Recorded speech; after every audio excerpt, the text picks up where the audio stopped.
இந்தியாவில் 100 நாள் வேலைவாய்ப்பு திட்டம் அறிமுகப்படுத்தப்பட்ட தினம் இன்று. இந்திய கிராமங்களில் அடிப்படை வசதிகளோடு போராடி கொண்டிருக்கும் மக்களுக்கு வேலைவாய்ப்பை உறுதி செய்யணுங்கிற ஒரு எண்ணம் 1991 அப்போ பிரதமராக இருந்த நரசிம்ம ராவுக்கு இருந்துச்சு. அவருடைய கனவை 14 வருடங்கள் கழித்து பிரதமர் மன்மோகன் சிங் நிஜமாக்கினார். அவருடைய ஆட்சியில் ரூரல் டெவலப்மெண்ட் மினிஸ்டராக இருந்த ரகுவன்ஸ் பிரசாத் சிங் இதற்கான வரையறைகளை உருவாக்கினார். 2006 நேஷனல் ரூரல் எம்ப்ளாய்மெண்ட் கேரண்டி ஆக்ட்ங்கிற ஒரு சட்டம் இயற்றப்பட்டுச்சு. அந்த சட்டம் அதே வருடம் பிப்ரவரி மாதம் 2ஆம் தேதி அமலுக்கு வந்தது.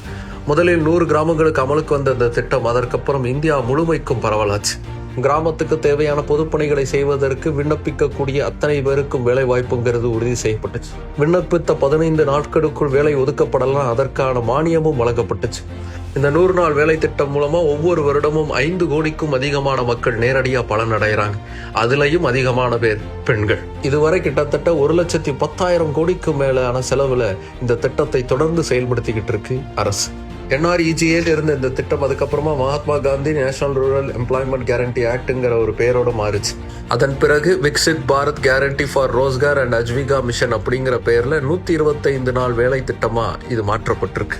100 நாள் வேலை திட்டத்துடைய நன்மைகள் மாதிரியே அதன் மேல் விமர்சனங்களும் தொடர்ந்து இருந்தாலும் கிராமத்தில் இருக்கக்கூடிய பெண்களுக்கு பொருளாதார விடுதலையை பெரிய அளவுக்கு தந்த, கிராமத்தின் மேம்பாட்டிற்கு உதவிய 100 நாள் வேலை திட்டம் இந்தியாவில் அறிமுகப்படுத்தப்பட்ட தினம் இன்று.